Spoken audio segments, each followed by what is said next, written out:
everyone.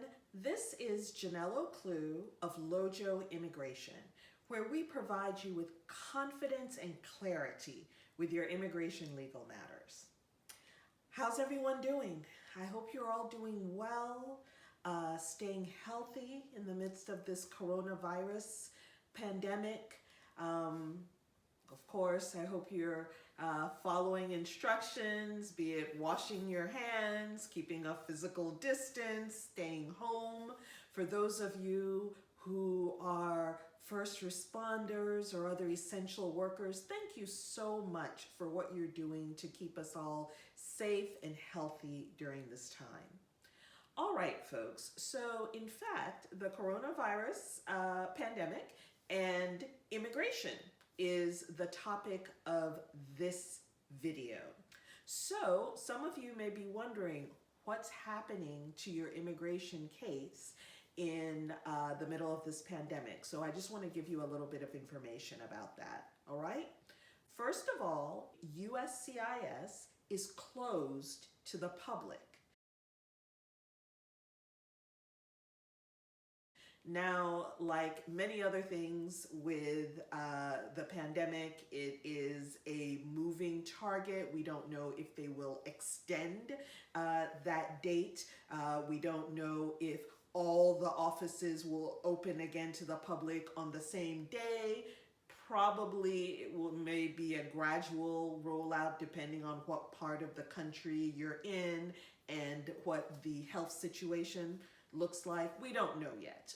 But folks, that doesn't mean that your case is not being worked on, because in fact, like many of us who are working from home during the pandemic, so are many of the immigration services officers. So your cases that were already filed that are pending with USCIS are still being worked on. Also, you can still file cases, and you should still file cases. So please don't let this pandemic make you think that everything has ground to a halt with the immigration service, because it hasn't. Cases are still going on. You should still file.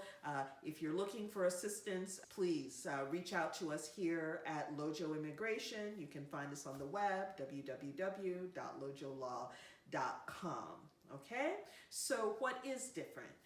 As I said, the immigration offices are closed to the public, so that means there are not going to be any immigration interviews, no naturalization interviews, no naturalization oath ceremonies. Also, there are no biometrics appointments while immigration is closed to the public, okay? What else is different? USCIS has announced a temporary suspension of their premium processing service. So Form I-129 petitions for non-immigrant workers such as H-1Bs or L-1s cannot be premium processed at this time during the suspension. Also, I-140 petitions for immigrant workers, premium processing has been suspended there too.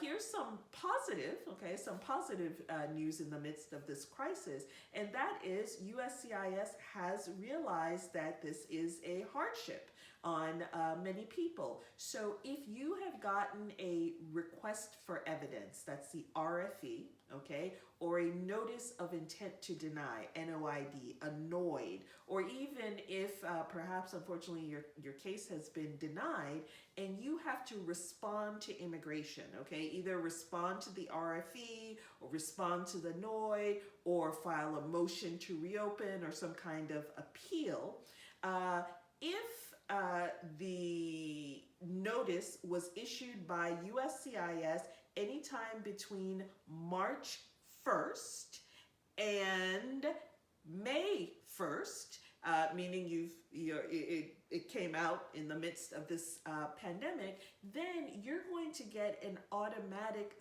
60-day extension.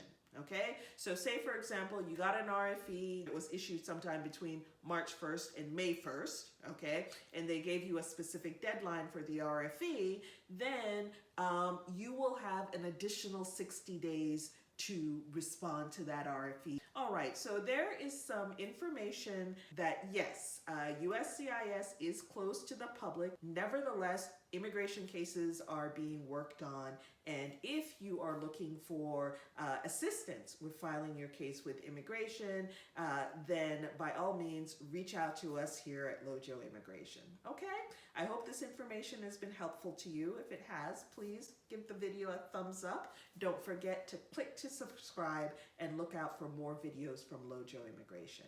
Thanks so much for watching. Bye.